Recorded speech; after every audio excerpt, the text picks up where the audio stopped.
understanding me properly. That is why you say like that. When you were calling, I was there.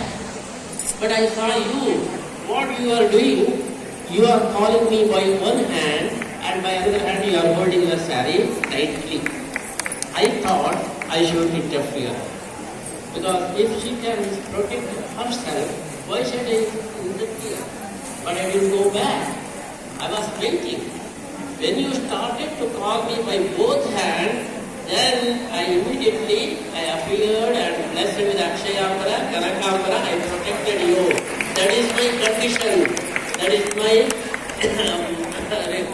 rule. That if you are having Ananya Bhakti, then only I will. When she was calling by one hand, she was thinking, just Krishna can help me, I can protect myself only. But Krishna said, I am not a helper. I am not an assistant, I am not a deputy. If I will come, I will be the main.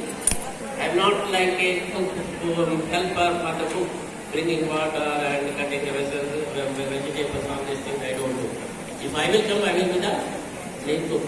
Krishna says, you thought I am the helper, but I am not the helper. If I will come with full heart and protect you. That is my condition.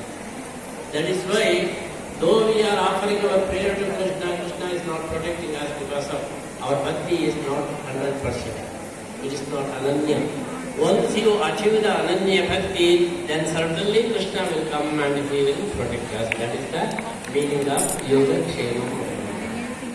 That is why we should try to attain that status. Our bhakti should be the Ananya. And also the second condition he says, Desham Nitya Vinyukta. What we are doing now, once the problem comes, immediately we rush to the Krishna and we pray. Then we say, calm my problem. But it is not working.